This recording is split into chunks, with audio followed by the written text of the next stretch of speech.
de volta. Eu tô ligada. Eu não desligo. Aumenta o rádio aí, mulher. Neia Gonçalves e Karine Paixão. É Nossa Voz. Nossa Voz. Nossa Voz. Entrevista. Pois é, né, gente? Hora de entrevista aqui no Nossa Voz. Estamos hoje aqui recebendo o chefe da delegacia da Polícia Rodoviária Federal de Petrolina, Emerson Fabiano. Vem falar também aqui sobre o planejamento da PRF para a Operação Semana Santa aqui em Petrolina, municípios circunvizinhos.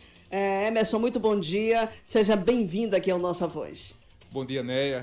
Bom dia, Karine. Bom dia a todos os ouvintes da Grande Rio FM. É com grande satisfação que eu venho aqui para prestar um pouco de informação sobre a Operação Semana Santa, que a PRF tem feito o seu planejamento. É verdade. Começa quando mesmo? Começa às 0 hora desse dia 28, cara. Dia 28, né? Sim. Amanhã, portanto, viu, sim, gente? de hoje começando amanhã, né? Qual é a expectativa aqui de um aumento significativo em relação ao fluxo de veículos para o feriado da Semana Santa? Certamente aumenta muito. Quais são as orientações também da PRF para quem vai pegar a estrada? Neia, historicamente a gente sabe que aumenta nesse período, né? Tem um feriado um pouco mais prolongado e por isso as pessoas se motivam a fazer essa viagem. As orientações que a gente pode dar é com relação a esse planejamento dessa viagem. Uhum. É muito claro que a gente tem que fazer um planejamento antes de iniciar uma viagem, verificar os documentos do veículo, é importante, verificar os seus próprios documentos, mas acima de tudo verificar a sua condição física, né? Eu digo até psicológica. Verdade. Porque a gente sabe que nessas viagens muitas pessoas colocam toda a sua família ali dentro e partem para uma viagem um pouco mais longa para visitar familiares ou amigos ou simplesmente passar um final de semana num local mais agradável. E ao final, né, a gente sempre espera que ao final dessa viagem o que se tenha é só boas lembranças. A PRF ela não quer causar nenhuma má experiência para ninguém. O único propósito que a gente tem é viabilizar uma segurança viária. E às vezes a ferramenta que a gente tem para utilizar para os maus condutores é a multa, né? Principalmente com o objetivo de evitar esses sinistros de trânsito.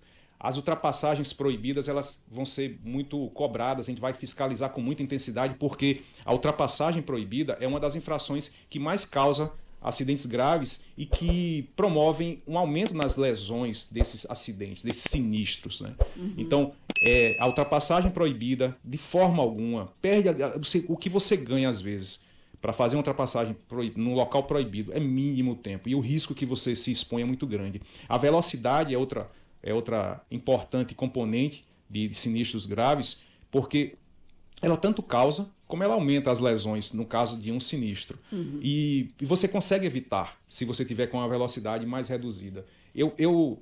Todo mundo, né, me perdoe assim, todo mundo sabe conduzir, sabe o que precisa ser feito. Exato. Toda vez que eu tenho oportunidade, eu tento sensibilizar as pessoas de por que fazer a coisa certa. Uhum. Porque eu acho que eu só entendo que isso, às vezes as pessoas não têm noção do risco que se expõe quando faz uma ultrapassagem numa curva ou numa lombada que não tem a visão do outro lado. Verdade. E depois, às vezes ela não tem a consciência, depois tem que conviver com essa dor, com esse sofrimento. E aí eu penso assim, imagina se você está sozinho, você não está com a família, mas se você falta para a sua família, quem vai educar teu filho? Quem vai criar? Você já parou para pensar nisso? E falando de filho, você está pensando no que você está passando para ele? Na influência que você está exercendo naquele pequeno condutor que certamente vai ser. Os exemplos, né? O exemplo. E a criança segue muito isso. Sem dúvida, né? E o resultado daquele condutorzinho que está aprendendo ali no comportamento dos pais, do pai, da mãe que está conduzindo, de alguém, de um responsável, ele vai ser um condutor futuramente. E essa responsabilidade é que eu tento a todo momento ficar alertando as pessoas que a gente tem que ter, que a gente influencia quem está ao nosso redor. Verdade. Todos influenciamos. Né? A propósito, com esse propósito promover uma maior segurança viária, nesse período, no dia 28, 29 e 31, a PRF ela faz restrição de veículos de carga para diminuir o trânsito desses veículos nas rodovias. Veículos de algumas limites de peso, largura. Então, esses veículos eles são impedidos de rodar em determinados horários e dias. Olha aí. Já para evitar um trânsito maior desses veículos nas rodovias e evitar os sinistros de trânsito. É uma orientação que já está sendo repassada, então. Sim. Inclusive é importante detalhar esses horários, né? Porque quem pega a estrada, principalmente em trecho de muita subida, é uma loucura, né? Ave Maria. Fica ali uma verdadeira carreata. Pô, cara, é importante você falar disso. Eu falei do planejamento e antes de você sair, fazer um planejamento. Você sabe os horários que vai estar mais intenso o movimento. Então evita aquele horário. Esse planejamento é importante para tudo na nossa vida. E para as viagens, então, nem se fala. Eu só preciso... Eu sei que é no dia 28, 29 e 31. Tem horários escalonados. Né? A gente precisa também viabilizar o trânsito. Né? Mas... Não dá para deixar o povo também preso no canto só. Mas é importante. E essa preocupação é cotidiana da PRF. Evitar os sinistros de trânsito. Bom, deixa eu passar... No dia 28, vai ser de 4 da tarde às 10 horas. Então, nesse período, no dia 28, que é quando as pessoas estão saindo para a viagem, quem pode já viajar nesse período da tarde, de 4 da tarde às 22, é um bom horário, porque esses veículos eles não vão poder rodar mais. Né? Então, a restrição no dia 28, de 4 da tarde às 10 horas da noite. No dia 29, aí já de manhãzinha, que é quando o pessoal no feriado já começa a debandar, né? De 6 horas da manhã ao meio-dia. É um bom horário para sair também. E não vai ter os caminhões na pista. No dia 31, aí já no retorno, de 4 da tarde às 22. Muito bem. É isso. Karine. E, no caso, um outro ponto também que é interessante colocar é que a falha mecânica, né, do veículo, ele é de total responsabilidade do condutor. Isso pode gerar, inclusive, multas, né, em meio ali ao contexto e ao local onde o carro fique paralisado, também paralisando o trânsito, não é mesmo? Sim. Veja só, algumas panes mecânicas, né, a gente chama, por exemplo, pane seca, quando falta combustível. Isso pode ser motivo de multa. Mas o mais importante que a gente observa é que antes de fazer a viagem, fazer esse check-up no veículo, ver se está tudo direitinho, os pneus é importante verificar, o sistema de iluminação é importantíssimo. A parte de trás, às vezes você olha o farol, você sabe se está ou não acendendo, mas atrás você não sabe. E isso é importante porque em determinadas situações e no período noturno, encontrando com o veículo, você pode ficar simplesmente tudo escuro e não ser visto. E aí acontecer um acidente. Principalmente essa situação envolvendo motocicletas. Porque a motocicleta, a iluminação dela já é precária, já é pouca. E se tiver com a traseira, o fundo, né, da motocicleta apagada, ela fica invisível à noite. E aí acontecem as colisões traseiras, que é outro acidente gravíssimo quando envolve motocicleta. Esse planejamento antecipado para fazer a viagem, verificar o veículo, é uma questão de responsabilidade, cuidado com as pessoas que estão ali, com você próprio. As paletas do limpador de para-brisa, dá uma geral no carro, olha tudo, vê se está tudo direitinho, vai lembrando de detalhes. Pede alguém, pede um filho para te ajudar nisso. Ele vai entender, você vai começar a colocar ali para ele que isso é importante. E aí as próximas gerações já vão estar toda treinadinha para isso. E certamente vai ser bem diferente a questão dos sinistros que a gente enfrenta hoje. É uma tragédia cotidiana. Eu posso vir aqui e falar que mais de 30 mil pessoas morrem por ano. É um número. Agora, quando você pensa que pode ser uma pessoa só, pode ser uma pessoa da tua família, eu acho que é muito mais, toca muito mais. Mas é absurdo quando você pensa 30 mil pessoas. Imagina os hospitais, como ficam lotados de politraumatizados aqui. O hospital universitário é um exemplo disso, que a gente vive cotidianamente naquela situação, porque muitos daqueles ali não precisavam estar ali. Exatamente. E eles muitas vezes são profissionais, são trabalhadores que estão deixando a sua família muitas vezes desamparada. Porque tinha pressa para chegar em um local, porque para resolver uma coisa, e agora ele não tem mais pressa, que ele vai estar hospitalizado. Exato. Um outro ponto também é que a PRF ela tem atuado bastante na questão do combate à criminalidade, inclusive com flagrantes, né, de tráfico de drogas, veículos roubados, enfim. Nesse período da Operação Semana Santa, isso acaba se intensificando também, não é mesmo? Sem dúvida, Karine. A PRF, ela se utiliza muito dos meios tecnológicos, pela própria característica da PRF, o efetivo reduzido, a gente tem que se utilizar de todos os meios que a gente tem oportunidade, os meios tecnológicos. Toda abordagem nossa, a gente faz a consulta dos ocupantes, das pessoas que estão dentro do veículo, de todos eles. A gente perde, inclusive, a compreensão das pessoas que o agente lá, ele não conhece, não sabe quem está dentro do veículo e é um procedimento padrão. Vai pedir ali talvez o documento das pessoas, leva às vezes pouco mais de tempo, mas é para a única finalidade da segurança de toda a sociedade. Nessas abordagens, a gente tem a oportunidade de ter contato com muita gente. E nesses contatos, a gente consegue retirar muitas pessoas que devem à justiça. Tem mandado de prisão em aberto, e esses dados também ficam cadastrados para próximas abordagens. A gente pede a compreensão, a gente precisa desse trabalho, todos nós precisamos, para ter uma segurança pública de melhor qualidade.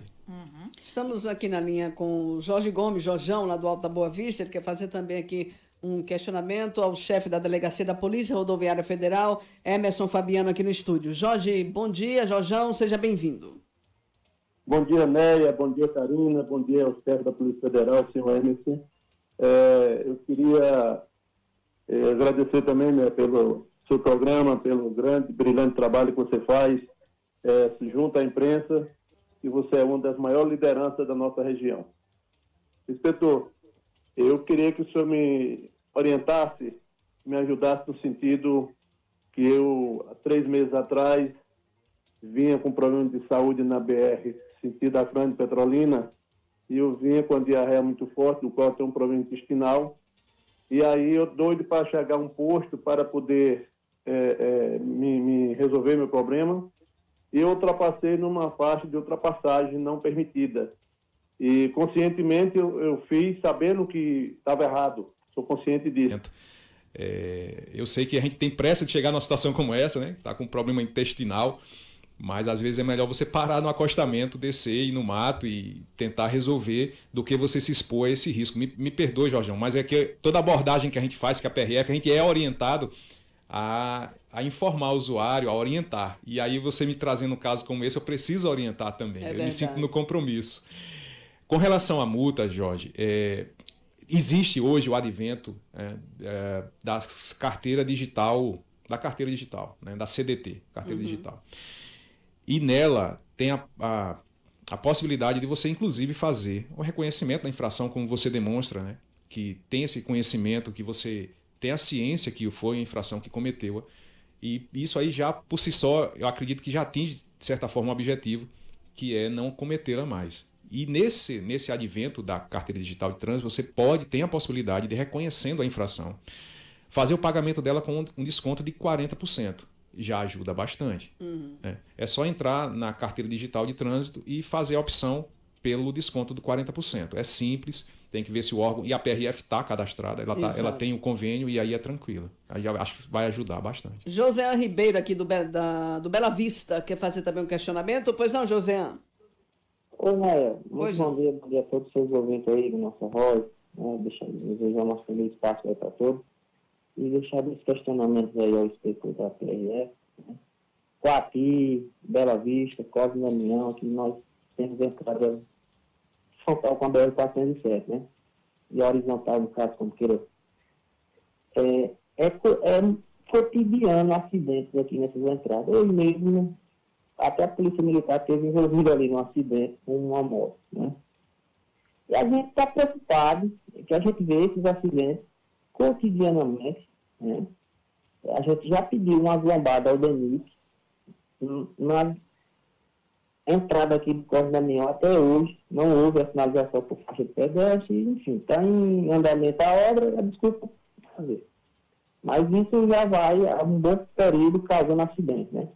Semana passada foi um acidente horrível e feio, aí na entrada do Coati, mais postos foram derrubados, né? E eu queria deixar esse questionamento ao inspetor aí. O que vão fazer para poder reduzir esses acidentes nessa nova construção? O outro questionamento é sobre aquela pista de corrida ali, que investiram milhões e milhões ali, próximo à Coismã, Grande Rio AM ali, né? Que o trânsito é parado embaixo e a pista de corrida em cima. A PRF notificando o povo em cima, né? E eu perguntar também sobre esse ponto aí, o que vão fazer para resolver aquele drama ali, né? Por que não instalar a lombada no início e no fim do viaduto, para que seja reduzida essa pista de corrida, né? Para tirar essa imoralidade de o trânsito estar engarrafado embaixo e a PRF lutando em cima. É só isso nos questionamentos, né? E um obrigado pelo espaço. Ok, José, pois não. Esse é a primeira questionamento que ele fez a respeito da entrada do Coati, Bela Vista, Cosme Damião. A gente imagina que o projeto contempla todas essas intervenções. A lombada é o último recurso que se faz. E a PRF, ela não constrói a obra, ela não é assim, uma empresa de engenharia, né? Não é o engenheiro da obra responsável. A gente observa algumas situações e orienta, aconselha aos órgãos competentes que promovam algumas intervenções. Pode ser uma faixa de pedestre, pode ser um redutor de velocidade, placas de sinalização. Placa de sinalização. Né? E isso as equipes cotidianamente passam e observam. Nem sempre tem essa percepção que a população que está ali vivendo isso tem. Então, é importante mandar, muitas vezes, um comunicado, um e-mail para o DENIT, para a PRF, indicando, seria interessante nessa situação fazer isso. A gente vai encaminhar esse pedido para o DENIT que ele faça essa análise, essa intervenção. Ao final, mas é importante, a gente tem na BR, interessante, né? O ponto crítico de sinistros em Petrolina é no perímetro urbano. No perímetro urbano? É no perímetro urbano, é onde acontecem mais acidentes graves. No trecho da 428, passando ali pela Teleaço, que tem um semáforo ali. E a maioria dos acidentes é em função do furo do semáforo. Enquanto a viatura está no local, não acontece. Mas a gente não consegue ficar 24 horas no local. Não consegue. Então, quando a gente sai, aí acontecem as infrações. Nós estamos em um projeto, no estudo, para fazer a fiscalização remota no local. E acredito, né, propus isso à superintendência, ela está fazendo o estudo, para a gente ver quais são as ferramentas necessárias para desenvolver essa fiscalização remota, para tentar resolver. É um ponto crítico que nós temos ali. Então, mas tudo passa pela conscientização também dos condutores. A gente não consegue estar em todo canto.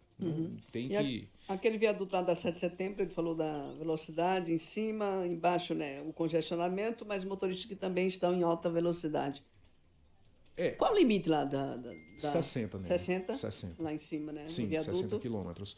A gente dedica as patrulhas para os locais que têm o maior índice de sinistralidade. Tanto na parte de cima como embaixo também é nossa competência. Tem sido feito ações. Eventualmente não é... A gente não consegue ficar todo dia. A gente tem muitas atribuições, só para saber.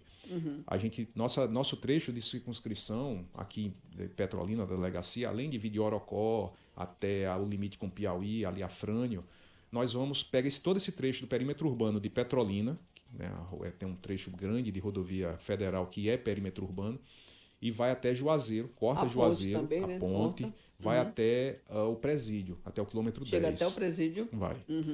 E a gente não consegue estar em todo canto, efetivamente. Nos feriados prolongados, quando a gente consegue um recurso, a gente consegue colocar alguns agentes extras nesse trabalho.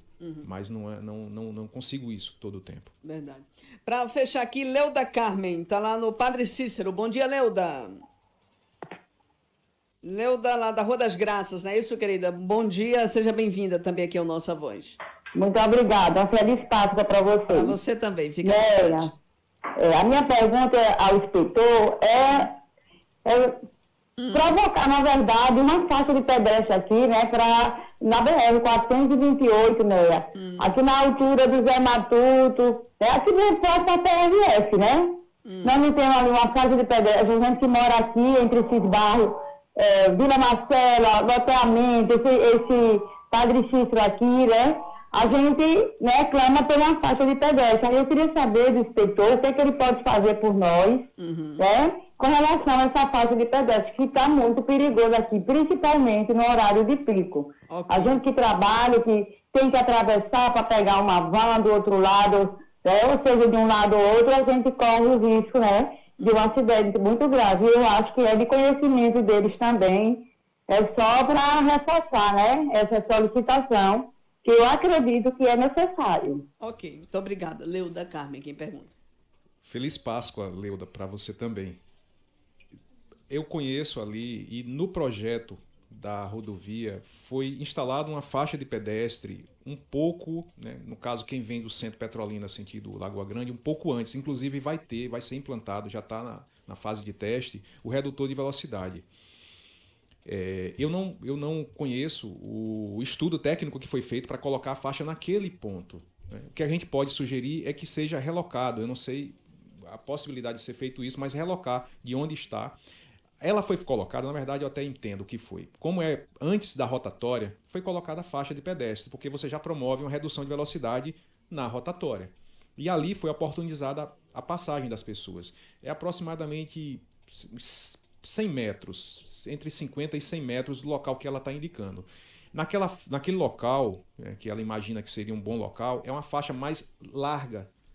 Então a pessoa teria que, para cruzar toda a via, andar muito mais pela pista, o que antes um pouco o deslocamento é menor, porque é mais seguro. Eu imagino, né, e aí é empírico, porque eu não participei do estudo técnico para a implantação da revitalização da BR, mas eu imagino que foi isso, porque realmente no local tem a faixa de aceleração, tem o acostamento e as duas faixas principais, local que ela sugere, do outro lado também. Então são 8 pontos, é quase que o dobro da distância. Antes que tem 2 faixas apenas, não tem a faixa de aceleração e tem um redutor de velocidade que foi implantado.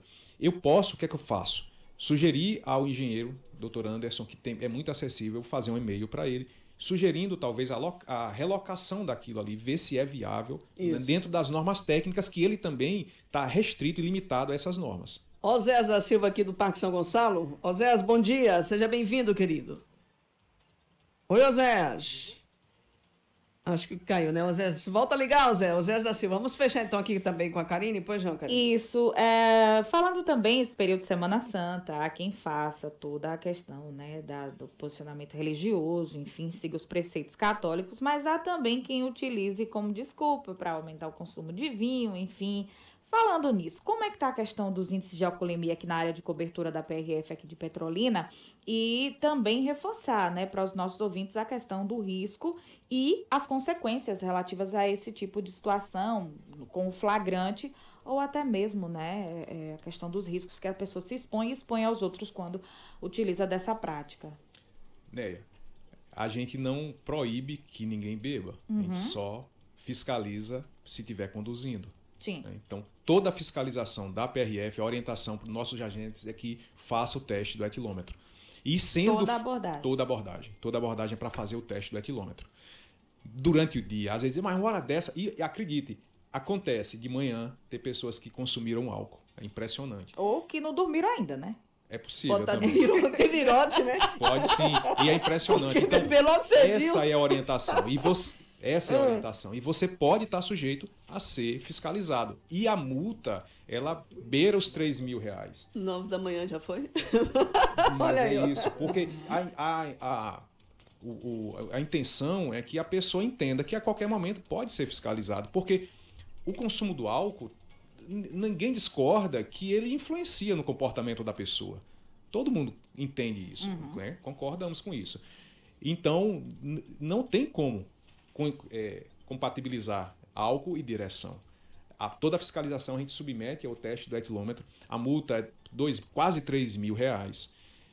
Se o veículo não tiver no nome de quem está conduzindo, alguém entregou para ele, e aí é uma multa para o proprietário do veículo. No caso, vai ficar quase R$6.000. E se extrapolar, é verdade, cara. Quer dizer que o carro estando no meu nome, o condutor... Você está conduzindo... Você foi fiscalizada, você assumiu o risco. Mas se ele está no nome de outra pessoa que lhe entregou o veículo e ele não tomou os cuidados necessários, né, ele também se responsabiliza por isso e a multa para ele também. Então é multado o condutor e multado o dono do veículo. O dono do veículo. No mesmo valor? Porque ele permitiu o mesmo valor. Porque ele permitiu quase R$3.000. 2.900. Chega a ser conduzido também a delegacia nesse caso aí de flagrante, não? Néia, veja só. O Código de Trânsito ele especifica um determinado limite, 0,34, para que seja considerado... Uma xícara de cerveja já dá isso. Eu prefiro não falar o que é, porque às vezes a pessoa... Não, mas mesmo assim... A pessoa não começar a criar mas não é para consumir. Isso aí é para que seja considerado crime. Para ser levado até a delegacia. Exatamente. Até esse limite é uma medida administrativa. É a multa de trânsito que fica nesse valor que eu falei, aproximadamente. Me perdoe, minha memória é horrível para números. Eu prefiro me ater às consequências dos atos, né? O acidente, alguém que pode se machucar. Ou seja, você não vai para a delegacia com até determinado índice, certo. 0,34. Se extrapolar esse limite, aí é considerado crime pelo Código de Trânsito. A gente não escolhe, não é a gente que diz, o agente de trânsito ele não tem a opção de dizer vai ou não vai. É estipulado pelo aparelho, pelo Código de Trânsito, as leis que ditam o que o agente deve fazer. A gente não tem essa opção, essa discricionalidade do que fazer. Se extrapolar esse valor, vai ser conduzido para a delegacia. E lá vai ser efetuado um auto de flagrante. Ele vai responder pelo crime de conduzir o veículo sob influência de álcool. Imagino, né? E aí depende das circunstâncias, mas o delegado pode impor uma... me fugiu o nome. Quando você fiança. Uma fiança. Uma fiança e se o condutor se negar a fazer o exame do etilômetro, nesse caso aí? Tem duas situações. Se ele tiver nítidos sinais que está embriagado, independente disso, inclusive ele vai ser conduzido para a delegacia. Porque é nítido, visivelmente, se a pessoa está com todos os sinais... Ele manda fazer um 4, ele não consegue. A fala mais arrastada. A fala arrastada, os olhos vermelhos, o odor eretílico. Exato. Por todos isso, é feito um laudo, a gente faz um termo de constatação e conduz ele à delegacia. Ponto. Se ele se recusar e não tiver nenhum sinal, às vezes a pessoa fica... Assim, foi pouco, mas eu... ou se sente constrangido, não quer soprar por qualquer motivo. A PRF... ela é estritamente pelo legal. A gente não impõe a ninguém um constrangimento, nada disso. Isso é uma premissa da instituição. A gente obedece fielmente ao que está escrito. Se a pessoa se recusar, aí a medida, e ele não tiver nenhum sinal, a medida administrativa é a multa ainda, no mesmo valor. Mas aí a gente solicita que outra pessoa conduza o veículo e que se submeta ao teste de quilômetro. Né? Se ele não tiver sinal nenhum, se ele vinha conduzindo de uma forma normal, sem zigue-zaguear, se ele não se envolveu num acidente. No caso, há um tempo se falou sobre um equipamento que captava o teor de álcool no ar, né? Aqui em Petrolina se dispõe desse equipamento, ele está em uso? Sim, são os novos equilômetros. Ele tem dois modos de utilização. No primeiro momento, a gente simplesmente, às vezes, só faz um questionamento. E, nesse momento, não está se avaliando o índice de álcool que ele consumiu. A gente só solicita, por favor, você pode falar seu nome aí no aparelho. Naquele ar que está ali, o aparelho detecta se há o consumo de álcool ou não, mas não consegue determinar o percentual. E por isso a gente não pode autuar pelo percentual, que a gente não conhece. Né? Então, aí uma vez dando positivo, a gente convida. Aí já convida também para fazer. Ir para fazer. Aí se ele recusar, vai para a delegacia. Não obrigatoriamente, né? Porque para a delegacia só poderia levar se ele superasse os 34. E nesse caso, se não consigo detectar, e se ele não tinha nenhum outro sintoma, se ele não vinha zigue-zagueando, é só a medida administrativa. Exato. Lei seca vai estar funcionando, inclusive, durante essa operação, né? Sim. Muito bem. Então é isso, gente. Se beber, não dirige. É o mais certo, não é isso? Com certeza, né? Maravilha. Muito obrigada, então. A gente agradece aqui ao chefe da Polícia Rodoviária aqui de Petrolina com essas informações valiosas, né? E muito cuidado a você que vai pegar a estrada durante esse período aqui do feriado da Semana Santa. Muito obrigada. Eu que agradeço, né?